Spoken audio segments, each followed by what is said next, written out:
Hi అండి, అందరూ బాగున్నారా? ఈరోజు మనం విదురుడు ధృతరాష్ట్రుడికి చెప్పిన భీముడు మరియు కిమ్మీరుడు అనే రాక్షసుడికి మధ్య జరిగిన యుద్ధం గురించి తెలుసుకుందాం. విదురుడు ధృతరాష్ట్రుడితో ఇలా అంటున్నాడు: అన్నయ్య, పాండవులు వనవాసానికి వెళ్ళిన సమయంలో వాళ్ళు చాలా దూరం ప్రయాణించి కామ్యక అనే వనాన్ని చేరుకున్నారు. ఒకరోజు అర్ధరాత్రి పాండవులు ఒక భయంకరమైన ఆకారాన్ని చూశారు. ఎర్రటి కళ్ళు, నోట్లో పెద్ద పెద్ద కూరలు, చూడటానికి చాలా భయంకరంగా ఉన్నాడు ఆ రాక్షసుడు. వాడిని చూసి ద్రౌపది కళ్ళు మూసుకుంది. ఆ రాక్షసుడు దగ్గరగా వచ్చి వీళ్ళని అడ్డగించాడు. అప్పుడు ధర్మరాజు, ఎవరు నువ్వు, మమ్మల్ని ఎందుకు ఆపుతున్నావు అని అడుగుతాడు. దానికి ఆ రాక్షసుడు, నా పేరు కిమ్మీరుడు.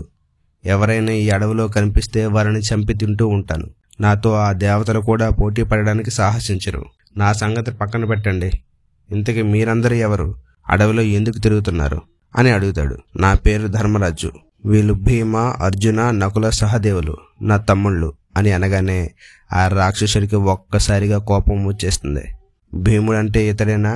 నా అన్న బకాసురుణ్ణి, నా స్నేహితుడు హిడింబాసురుణ్ణి చంపింది వీడేనా? ఈ రోజు ఎలాగైనా మీ అందరిని చంపి అగస్త్యుడి వాతాపిని జీర్ణం చేసుకున్నట్లుగా మిమ్మల్ని అందరినీ ఆరగించేసుకుంటా అని అంటాడు. రాక్షసుడి పిచ్చి మాటలకు ధర్మరాజుకి చాలా కోపం వచ్చేస్తుంది. అన్న కోపం చూసి అర్జునుడు గాంధీవాన్ని తీస్తాడు.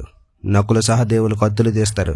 కానీ ఇంతలోపే భీముడు ఆ రాక్షసుడిపై దూకి యుద్ధానికి సిద్ధమవుతాడు. ఇద్దరు భయంకరంగా కొట్టుకుంటున్నారు. పెద్ద పెద్ద చెట్లు పీకేసి విసిరేసుకుంటున్నారు.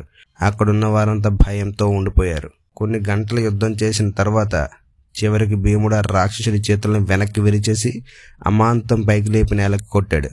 తర్వాత వాడి శరీరాన్ని గిరగిరా గిరగిరా అని తిప్పి దూరంగా విసిరేశాడు. ఈ విధంగా భీముడి బలం గురించి విదురుడు ధృతరాష్ట్రుడికి చెబుతున్నప్పుడు పక్కనే ఉన్న కౌరవులంతా హడలిపోయారు. ఇదండి భీముడికి కిమ్మీరునికి మధ్య జరిగిన పోరాటం. ఇలాంటి ఇంకెన్నో ఇంట్రెస్టింగ్ విషయాలతో నెక్స్ట్ వీడియోలో కలుసుకుందాం. అంతవరకు సెలవు.